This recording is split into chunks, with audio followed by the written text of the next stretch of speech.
की फतेह।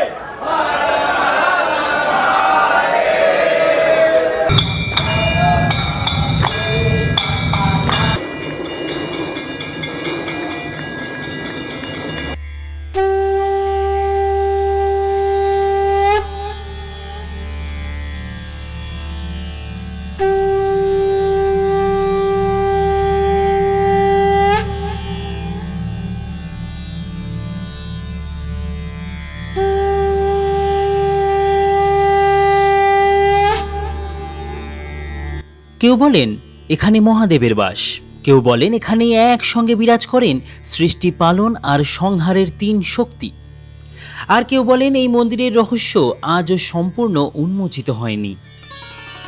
ভারতের 12টি জ্যোতির্লিঙ্গের মধ্যে এমন একটি জ্যোতির্লিঙ্গ যেখানে একটি মাত্র শিবলিঙ্গ নয়, একটি পবিত্র গহ্বরের মধ্যে বিরাজ করেন ব্রহ্মা, বিষ্ণু ও মহেশ্বরের প্রতীক, যেখানে প্রতিদিন হাজার হাজার ভক্ত ছুটে আসেন মহাদেবের আশীর্বাদ পাওয়ার আশায়। আর জানেন কি, এই জ্যোতির্লিঙ্গ পূর্বমুখী, অর্থাৎ সূর্যের প্রথম কিরণ যেন প্রতিদিন মহাদেবকে প্রণাম জানিয়েই দিনের সূচনা করে।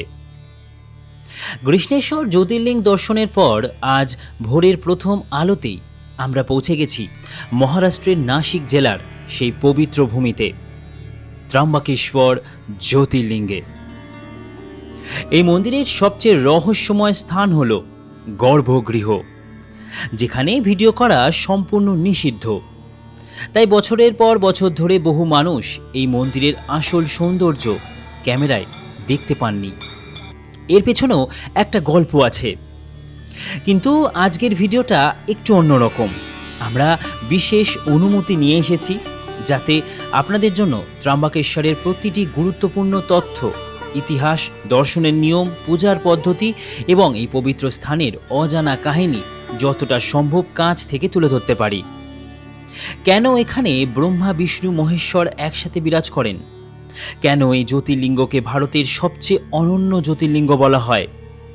আর কি এমন রহস্য লুকিয়ে আছে এই হাজার বছরের প্রাচীন মন্দিরে? আজ সব কিছুর উত্তর মিলবে।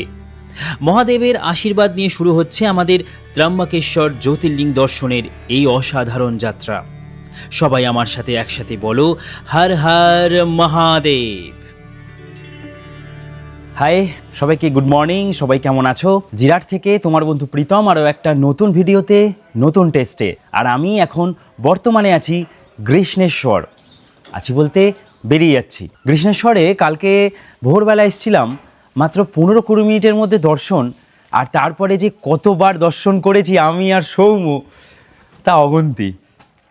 12 নম্বর জ্যোতির্লিঙ্গ, যেটা সবথেকে ছোট একটা মন্দির জ্যোতির্লিঙ্গের, কিন্তু পাওয়ারফুল তো সবকটাই। আর যেখানে মহাদেব আলোক রশ্মি হয়ে প্রতিফলিত হয়েছিল এই 12টা জায়গায়, তার মধ্যে এখানেও আরও একটা জায়গা কেদারনাথের মতন, বা যদি বলি বারাণসীর মতন। ব্যাস, আর কি চাই? মন খুশ তো একবারে? এবার আমাদের গন্তব্য আরও এক জ্যোতির্লিঙ্গ মহারাষ্ট্রের, সেটা হলো ত্রম্বকেশ্বর। চলো এখান থেকে বেরোচ্ছি। কিভাবে কৃষ্ণেশ্বর থেকে ত্রম্বকেশ্বর করে আমি বাড়ি ফিরবো সম্পূর্ণ ডিটেলসে দেখাবো। আপাতত এখান থেকে বেরোনো যাক।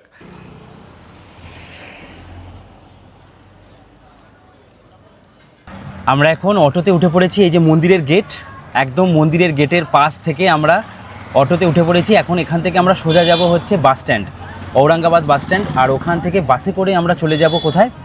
একদম সোজা ত্রম্বকেশ্বর। আর এই হচ্ছে মেন রাস্তা। আমরা ঠিক অপোজিট সাইডের এই রাস্তার গলিতে হোটেলে ছিলাম, হ্যাঁ এই দিকের হোটেলে ছিলাম। আর এখন আমরা অটো করে সোজা বাস স্ট্যান্ড পৌঁছে যাব। চলো এবার পৌঁছানো যাক। হর হর মহাদেব। মহাদেবের কৃষ্ণেশ্বরের শহর থেকে, মানে এই এত সুন্দর একটা জায়গা যেখানে ইলোরা, এত সুন্দর কিছু দেখলাম। ইলোরার এত সুন্দর শহরে কৃষ্ণেশ্বর থেকে এবার আমাদের গন্তব্য ত্রম্বকেশ্বর, যেখানে ব্রহ্মা, বিষ্ণু, মহেশ্বর একসাথে আছেন।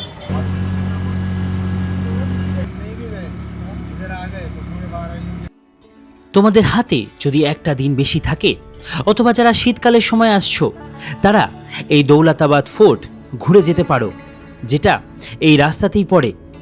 যাওয়ার সময় হোক অথবা আসার সময়, অথবা একটা দিন যেদিন সাইট সিন করছো। এখানে এসে আমরা নামলাম বাস স্ট্যান্ডের কাছে। এই যে এখন এবার এখান থেকে আমরা যাব হচ্ছে ত্রিম্বকেশ্বর। এখানে দেখছি ত্রিম্বকেশ্বর যাওয়ার জন্য সবাই এসে জিজ্ঞাসা করছে कौन जाता है त्रिम्बकेश्वर? हाँ, नासिक तक जाएगा, नासिक से त्र्यंबकेश्वर गाड़ी में बैठा के दे देगा। यहाँ से भी गाड़ी नहीं है आपको। कितना करके? यहाँ से 550। क्या 550 क्या? 550 रुपीज। हाँ क्या कहाँ से कहाँ तक? नासिक तक। नासिक तक। हाँ, वहाँ से 50 रुपीज। ঠিক আছে हम देख लेते हैं ओके। আমরা এসেছিলাম এখানে বাস ধরবো বলে। এই হচ্ছে औरंगाबाद, ये औरंगाबाद बस स्टैंड ना? हाँ, ये औरंगाबाद बस स्टैंड और मिल गए भैया से। भैया आपका कौन सा गाड़ी है? मेरा एटी का गाड़ी है। अर्टिगा गाड़ी है, आप ही जाएंगे? नहीं, मेरा ड्राइवर है। अच्छा आपका ड्राइवर रहेगा। इधर से नासिक तक कितना लेते हैं अर्टिगा में? अपन 500 बोले। 500 শেয়ারিং মে। তো আমরা শেয়ারিংয়ে ভাবলাম যে বাসে 350 টাকায় না গিয়ে এখানে যে আর্টিকা গাড়ি দাঁড়িয়ে আছে দেখাচ্ছি তোমাদের গাড়িটা, সেটাই করে আমরা চলে যাব 500 টাকায়। আর ওখান থেকে গিয়ে আবারও শেয়ারিংয়ে আমরা যাব, ওখান থেকে 100-150 টাকা নেবে আমাদের ত্রিম্বকেশ্বর পৌঁছাতে। চলো এবার ওইভাবে যাওয়া যাক। अपना गाड़ी 3 घंटे में ड्रॉप करता है नासिक। হ্যাঁ আর বাস और वहाँ से बस आपको लेता है 5 ঘন্টা 6 ঘন্টা। वो हर एक स्टॉप लेता है, अपना गाड़ी नॉन स्टॉप जाता है। ঠিক ঠিক ঠিক। এই হচ্ছে আমাদের গাড়িতে উঠে পড়েছি, এখন 10টা 50 বাজে। ভালোই হলো, বাসে 350 টাকা বলছিল টিকিট, एसी 500। এসি 500। আমরা ঠিক করলাম যে এখানে যখন এরকম গাড়ি পাওয়াই যায় 500তে, তাহলে আমরা এই গাড়িতেই যাব। তাই জন্য আমরা হ্যাঁ অনেক টাকা বলছিল, তোমাদের বার্গেন করতে হবে। তো ফাইনালি এই গাড়িতে উঠে পড়েছি। এখন ব্যাগে থাকা চিড়ে ভাজা আর আঙুর খাচ্ছি, খেতে খেতে নাসিক পৌঁছাবো। নাসিক থেকে আমরা আবার গাড়ি করে যাব বা শেয়ারিংয়ে যাব ত্রম্বকেশ্বর। ভালোই হলো কি পার্সোনাল মতন একটা যাচ্ছি। এখানে কিন্তু সবাই শেয়ারিংয়ে যাচ্ছি আমরা। আমাদের দুজনের পড়লো এখানে 900 টাকা, 1900। এরপরে প্রায় 3 থেকে 3.5 ঘন্টা মতন সময় লাগলো আর আমরা এসে পৌঁছালাম নাসিক বাস স্ট্যান্ডের কাছে।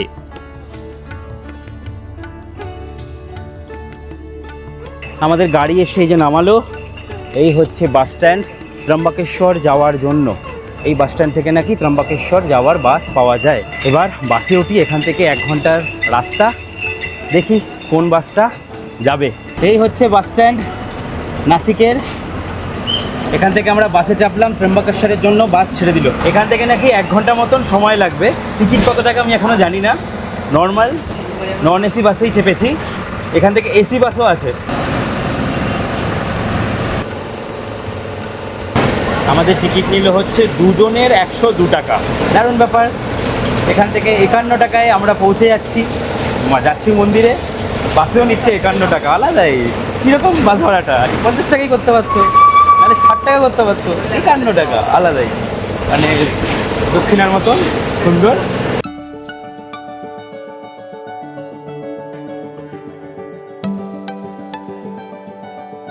ত্রম্বকেশ্বর যাবার পথের এই 1 ঘন্টার রাস্তা অসাধারণ, মন মুগ্ধকর। বাইরের দৃশ্য যেন এক অপার রূপ ধারণ করে, অসাধারণ। আর কত মন্দিরের দৃশ্য দেখতে দেখতে তোমরা পৌঁছাবে এই ত্রম্বকেশ্বরের কাছে। ঢুকে পড়লাম আমরা ত্রম্বকেশ্বরের শহরে। এখান থেকে আর 1 কিলোমিটার দূরেই হচ্ছে ত্রম্বকেশ্বর। আর এই হচ্ছে ত্রম্বকেশ্বর ঢোকার দ্বার।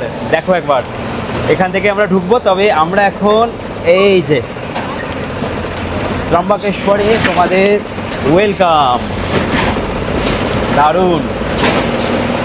ও আশেপাশের দৃশ্য কি সুন্দর, কি সুন্দর, মুগ্ধ মুগ্ধ।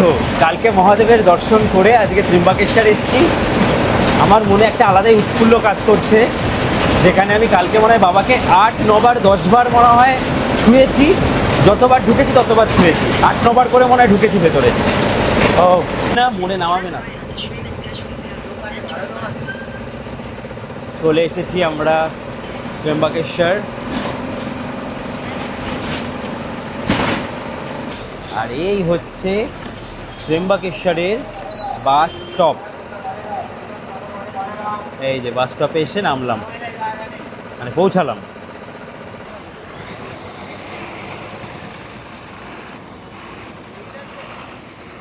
এখান থেকে তোমরা নাসিক শহরের বাসও পাবে, নাসিক রোড স্টেশন যাওয়ারও বাস পেয়ে যাবে। আমরা যে বাস স্ট্যান্ডে এসে নামলাম, আমরা আজকে যে বাস স্ট্যান্ড থেকে এসেছি সেটা হচ্ছে নাসিক রোডের যে সিটি, সেই বাস স্ট্যান্ড থেকে আমরা এসেছি। আর এখান থেকে তোমরা স্টেশন যাওয়ারও আর স্টেশন থেকে আসারও বাস সমস্ত কিছু পাবে একদম স্টেশনের বাইরে। হ্যাঁ, প্রচুর বাস অ্যাভেলেবেল এখানে। বাস স্ট্যান্ড থেকে নেমে গেছি, এখন আমাদের হোটেল নিতে হবে মন্দিরের কাছাকাছি একটু, যাতে আমাদের মন্দির থেকে সমস্ত জায়গাগুলো অ্যাক্সেস করতে পারি। গরম বেশ ভালোই, তবে প্রায় এখন সময় আপডেট দুপুর 3টের কাছাকাছি। এখানে স্টেট ব্যাংকের এটিএম, বেশ উন্নত জায়গাটা। কতটা দূর থেকে আসছিলাম আর রাস্তাঘাটে কিছুই দেখতে পাচ্ছিলাম না, পুরো ফাঁকা জমির মাঝখান থেকে আসছিল। এখানে আসার পরে পুরো পরিবেশটাই চেঞ্জ হয়ে গেল। আর এই পাশে এই যে দুপাশে দোকান, বেশ সুন্দর। এই যে একটা চৌমাথা মতন এখানে চক, চারিদিক দিয়ে 4টে রাস্তা। আমরা এখানেই কোথাও একটা হোটেল নেওয়ার চেষ্টা করছি, দেখি কোথায় হোটেল নেওয়া যায়। চলে এসেছি একদম আমরা ত্রম্বকেশ্বর মন্দিরের সামনেটায়।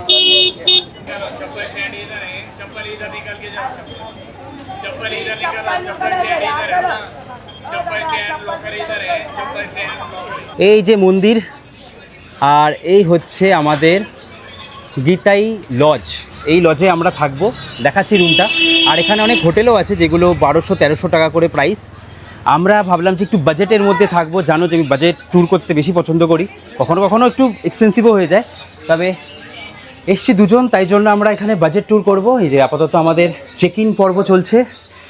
আর এই হচ্ছে গীতাই লজ, যার নাম্বার আমি ডেসক্রিপশানে দিয়ে দিলাম, তোমরা একবার কন্ট্যাক্ট করতে পারো। আমরা এখানে এসে রুম খুঁজলাম।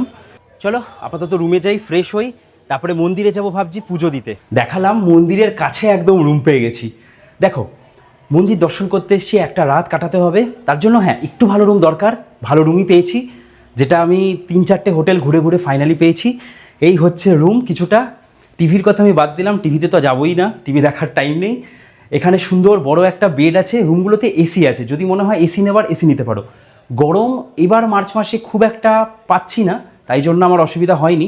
অনেকটা বড় স্পেসিয়ার আমাদের এই যে লাগেজগুলো এখানে রেখে দিয়েছি, আর ভেতরে ঢোকার পরে ফ্যান সমস্ত কিছু আছে। আর এই হচ্ছে কিছুটা টয়লেট, যেটা একদম পরিষ্কার পরিচ্ছন্ন টয়লেট। এই হচ্ছে পরিষ্কার পরিচ্ছন্ন টয়লেট। সকালে তো স্নান করেই বেরিয়েছি কৃষ্ণেশ্বর থেকে। এখন যেটা মেন কাজ, এখানে জিজ্ঞেস করলাম, বললো 1 থেকে 2 ঘন্টার মধ্যে নাকি আমার এখানে ত্র্যম্বকেশ্বর দর্শন হয়ে যাবে। তো চলো ফটাফট মোবাইল একটু চার্জ আপ করি, মুখ চোখ ধুই আর বেরিয়ে পড়ি হর হর মহাদেব বলে ত্র্যম্বকেশ্বর দর্শনে। কারণ এখানে কিন্তু পুজো দেওয়া যায় না বা স্পর্শ করা যায় না, এমন একটা মন্দির। চলো, আমরা চলে এসেছি আরও একটা জ্যোতির্লিঙ্গ। ভাবতেই অবাক লাগছে যে 2 দিনে 2টো জ্যোতির্লিঙ্গ কভার করা যায় এই মহারাষ্ট্রে। পারলে 3 দিনে 3টে জ্যোতির্লিঙ্গ কভার করা যায়। এখান থেকে ভীমাশঙ্করে চলে যাওয়া যায়, কিন্তু সেটা সম্ভব নয়, কারণ ভীমাশঙ্কর এখন বন্ধ, কিছুদিন পর খুলবে। যাই হোক, চলো আপাতত আমি আর সমু বেরোবো, আপাতত ফ্রেশ হই। এখানে অনেক ধর্মশালাও আছে, তবে আমার এই রুমগুলো পড়লো হচ্ছে 1000 টাকা পার রুম। তোমরা যদি একটু বার্গেন করো একটু হয়তো কমে পেয়ে যাবে। আমরা একটু বার্গেন করে কমেই পেয়েছি, 800 টাকায় পেয়েছি। নাম্বার আমি ডেসক্রিপশানে দিয়ে দিলাম, ওই যে দেখালাম তোমাদেরকে। মেন ব্যাপারটা হচ্ছে এখানে যদি তোমরা সোমবার বাদে অন্য যে কোনো দিন আসো, আশা করি কম টাকায় রুম পেয়ে যাবে। আমরা আজকে মঙ্গলবার, কালকে সোমবার কৃষ্ণেশ্বর দর্শন, আজকে ত্র্যম্বকেশ্বর। চলো, আমরা যে হোটেলে আছি সেখানেই। 30 টাকা করে। হ্যাঁ, গরম দুধ। হ্যাঁ। আচ্ছা, ওই যে ওখানে সব পাওয়া যাচ্ছে, তোমরা এখানে খেতে পারো। আর এখন আপাতত আমাদের কিছু খাবার খেতে হবে, ভাত। আর এই দেখো, বেরোলেই মন্দির। কি সৌম, বেরোলেই মন্দির একদম। মন্দিরের এই কাছেই একদম কিন্তু প্রচুর প্রচুর প্রচুর হচ্ছে গিয়ে খাবারের দোকান আছে। এই দোকানটা যাবেন মন্দির থেকে সামনে আসার পরে এই যে রাস্তাটা, এখানে তোমরা প্রচুর হোটেল দেখতে পাবে, প্রচুর। এখানে তোমরা প্রচুর হোটেল পাবে। এই যে মন্দির, এই যে দূরে দেখা যাচ্ছে মন্দির, আর এই যে খাবার দোকান, আর এখানে প্রচুর খাবারের দোকান।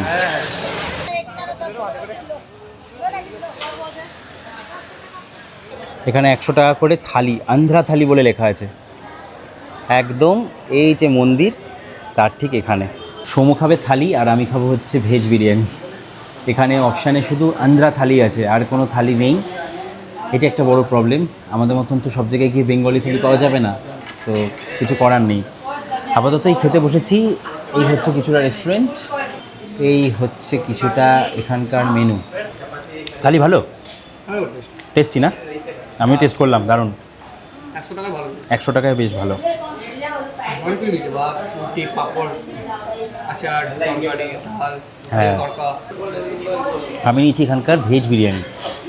ফুলকপি, পনির, গাজর, মটর সব কিছু দেওয়া আছে এর মধ্যে, ধনেপাতা। এটা খাওয়ার পর আমার সে প্রয়াগরাজের কথা মনে পড়ছে, কুম্ভ মেলাতে গিয়ে যেমন খেয়েছিলাম। ভালো বানিয়েছে।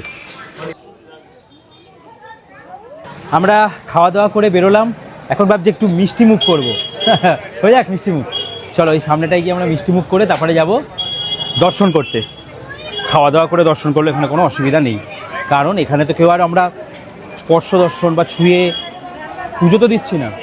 তাই আমি জিজ্ঞেস করলাম, এখানে বললো না না খেয়ে যেতে পারো।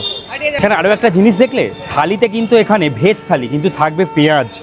আমরা বাঙালিরা পেঁয়াজকে নন ভেজ ভাবি, এখানে কিন্তু পেঁয়াজ ভেজ। ভালো খেতে কালাকাতটা, ভালো না? হেভি খেতে না? হ্যাঁ বেশ ভালো খেতে। ধর এরপরে আমরা খাওয়া দাওয়া করে ফ্রেশ হয়ে একটু রেস্ট নিয়েই আমরা বেরিয়ে পড়েছিলাম মন্দির দর্শন করার জন্য। এসে পৌঁছালাম আমি উত্তর দ্বারের কাছে। এখান থেকেই ভিআইপি দর্শন করে সবাই। এখানে হচ্ছে ওয়ে টু ডোনেশন দর্শন, মেন গেটের বাঁ দিক দিয়ে। আচ্ছা এইখানে হচ্ছে এই যে লেখা আছে 200 টাকার দর্শনের লাইন এটা। আর আমরা যাব হচ্ছে এদিক দিয়ে আরও একটু, আমরা এদিক থেকেই হেঁটে হেঁটে এসেছি। সাইড দিয়ে হেঁটে আসতেই এই পাশ দিয়ে হচ্ছে লাইন আমাদের ভেতরে ঢোকার। চলো, লাইন তো খুব একটা এখন দেখতে পাচ্ছি না। এখান থেকে আমাদেরকে ঢুকে দর্শন করতে হবে। বাপরে কত জিগজ্যাগ, মানে কতটা ভিড় হয়।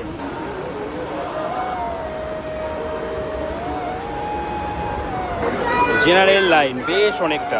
বিকেলবেলা করে আমরা দর্শন করতে এসেছি, বাজে এখন 5:50। হ্যাঁ এখানে এটাই বিকেল, কারণ 6:45 অন্ধকার হয়, 5:50 বাজে ওটা বলি। আর দেখা যাক কতক্ষণে আমরা গিয়ে দর্শন করি, সেই টাইমিংটা তোমাদের বলবো। নমঃ পার্বতী পতে।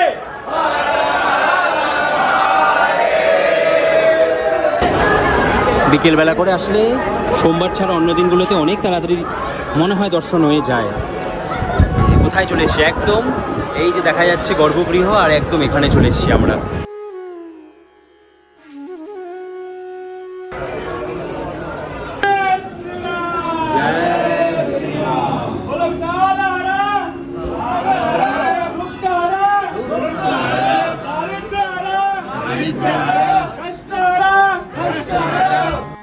আমরা প্রায় 1 ঘন্টা লাইনে দাঁড়িয়ে থেকে পৌঁছে গেছিলাম গর্ভগৃহের কাছে।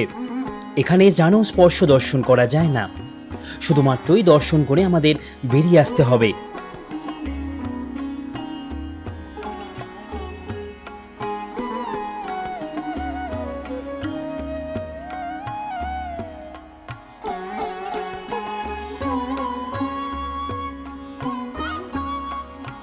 এরপরে সামনে গিয়ে পৌঁছালাম একদম গর্ভগৃহের, আর দর্শন পেলাম 3 লিঙ্গ বিশিষ্ট ব্রহ্মা বিষ্ণু মহেশ্বর এই ত্রম্বকেশ্বর। একটা অন্যরকম ভাইব আছে কিন্তু এই মন্দিরের ভেতরে, অসাধারণ অসাধারণ, বলে বোঝাতে পারবো না ঠিক কেমন। কি অসাধারণ দর্শন করলাম আমরা এখানে, দারুণ দারুণ দারুণ। ও কেমন কেমন সৌম্য? ভালো, স্পর্শ করতে পারলে ভালো হতো না? স্পর্শ দর্শন কারোর জন্য নয়, হ্যাঁ সবার জন্য বন্ধ হয়ে গেছে। জানেন কি, ভারতের 12টি জ্যোতির্লিঙ্গের মধ্যে ত্রম্বকেশ্বরী একমাত্র স্থান যেখানে ব্রহ্মা বিষ্ণু ও মহেশ্বর এই 3 দেবতার প্রতীক একসঙ্গে পূজিত হয়।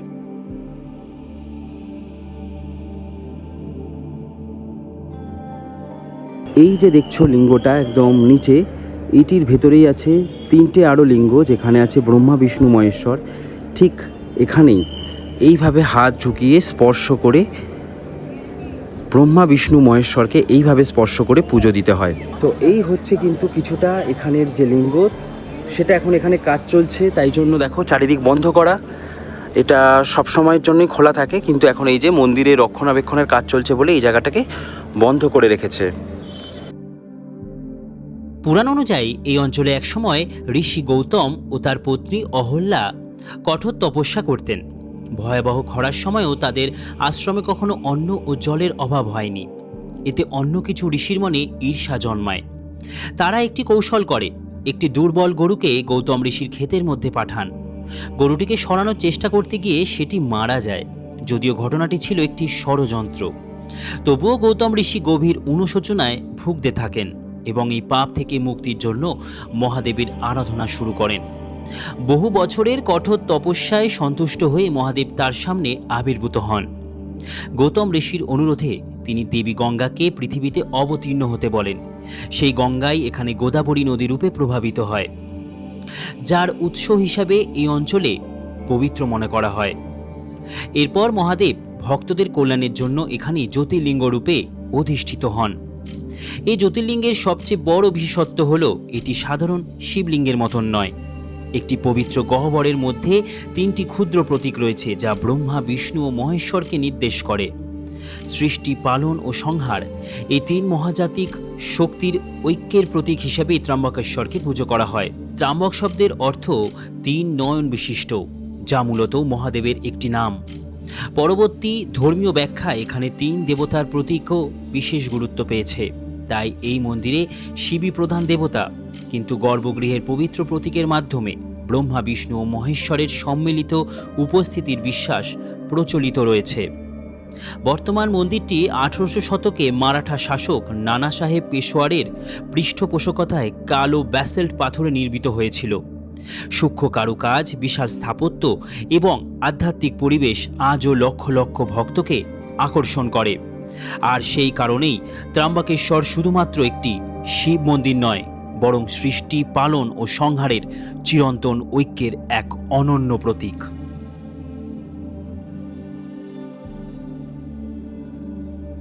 তাহলে সৌম্য, কৃষ্ণেশ্বরে স্পেশাল পারমিশন নিয়ে সব কিছু করা, আর আজ কোনো পারমিশন ছাড়াই সব ত্র্যম্বকেশ্বরে সব কিছু পারমিশন ছাড়াই ভেতরে গিয়ে ভিডিও করার, এই যে ব্যাপারটা, হয়তো সব কিছুই মহাদেবের আশীর্বাদ।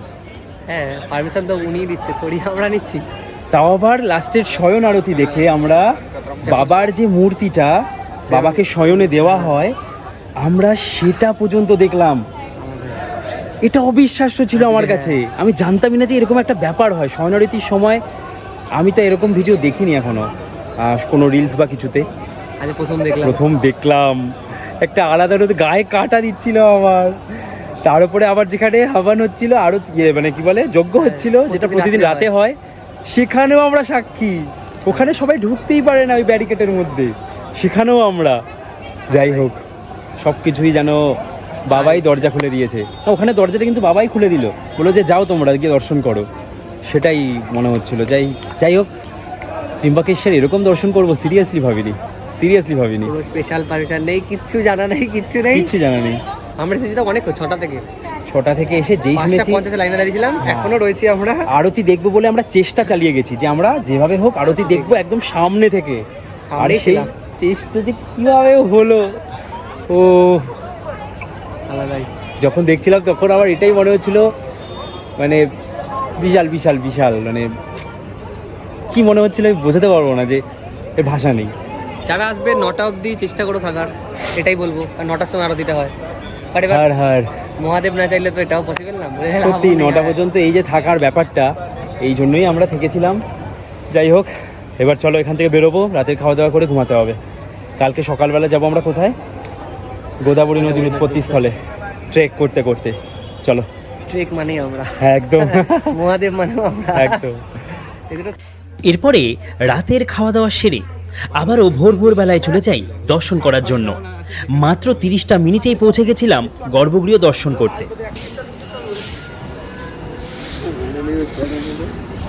সকাল সকাল কি অসাধারণ দর্শন। বাজে সবে 7:10। দুর্দান্ত। যাই হোক, আর এই হচ্ছে মন্দির। তোমরা একদম চলে আসো 4:30 5টার মধ্যে। 5:30টার সময় মন্দির ওপেন হয়। তারপরে এসে সুন্দর কিন্তু তোমরা দর্শন করতে পারবে। খুব বেশি টাইম লাগবে না, আশা করি আধ ঘন্টা থেকে 1 ঘন্টার মধ্যে তোমাদের সকাল সকাল দর্শন হয়ে যাবে, যারা মন্দিরের কাছাকাছি হোটেল নিয়ে থাকবে। কালকে বিকেলেও আমাদের খুব তাড়াতাড়ি হয়ে গেছিলো, তো আমি 2টো টাইম রিকমেন্ডেশন দেবো। একটা হচ্ছে বিকেলবেলা, আরেকটা হচ্ছে সকালবেলা। এই মন্দিরে স্পর্শ দর্শন কেন বন্ধ হয়েছে জানো? 2020 সালে স্পর্শ দর্শন বন্ধ হয়ে গেছে।